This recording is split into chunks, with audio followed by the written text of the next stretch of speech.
ইরানের রাজধানী তেহরানের উত্তর পূর্ব দিকে পারমাণবিক ও সামরিক স্থাপনায় বিমান হামলা চালানোর পরপরই এই হামলার পাল্টা জবাব দিয়েছে ইরান। ১০০টি ড্রোন হামলা চালিয়ে ইসরায়েলকে তছনছ করে দিয়েছে তেহরান। ইরানের এমন হামলায় নাস্তানাবুদ হয়ে পড়েছে ইসরায়েল। ইসরায়েলকে চরম মূল্য দেওয়ার কথাও সাফ জানিয়ে দিয়েছে তেহরান। এই ঘোষণার পর থেকেই খাদ্য মজুত শুরু করেছে ইসরায়েল। দেশটিতে সর্বোচ্চ সতর্কতা জারি করেছে নেতানিয়াহু। গত রাত ৩টার দিকে ইসরায়েলের আকাশে সাইরেন বেজে ওঠে।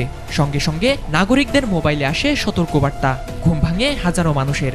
সরকারি নির্দেশনায় সবাইকে বলা হয় একটি গুরুতর হুমকি সামনে রয়েছে, তাই সবাই যেন নিকটস্থ আশ্রয় কেন্দ্রের আশেপাশে থাকে। সেই সতর্কবার্তার পরপরই বদলে যায় দেশের পুরো চিত্র। সুপার শপগুলোই উপচে পড়ে ভিড়। মানুষ হুমড়ি খেয়ে কিনছে খাবার, পানি ও নিত্য প্রয়োজনীয় সামগ্রী, যার ফলে ফাঁকা হয়ে যাচ্ছে সুপার শপগুলো। মোনালিসা হেভি ফ্লো 15 পিস প্যাকেটের সাথে 8 পিসের একটি প্যাকেট একদম ফ্রি। তেল আবিব সহ অন্যান্য বড় শহরের রাস্তাঘাটেও দেখা গেছে ভিন্ন চিত্র। ব্যস্ত নগরী এখন অনেকটাই জনশূন্য। মানুষ আতঙ্কে ঘরে ঢুকে পড়েছে। ইসরায়েলের জরুরি সেবা বিভাগ জানিয়েছে রক্ত সংগ্রহ কার্যক্রম জোরদার করা হয়েছে।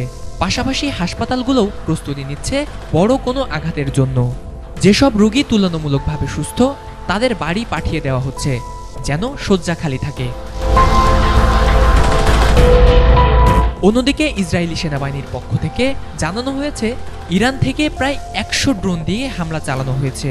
এই উত্তেজনার সূত্রপাত হয়েছে ইসরায়েল কর্তৃক ইরানের রাজধানী তেহরানের উত্তর পূর্ব অংশের একটি সামরিক ও পারমাণবিক স্থাপনায় বিমান হামলার মাধ্যমে। তার জবাবেই ইরান এই পাল্টা ড্রোন হামলা চালায়। ফরিদুল ইসলাম ইমন, এটিএন বাংলা।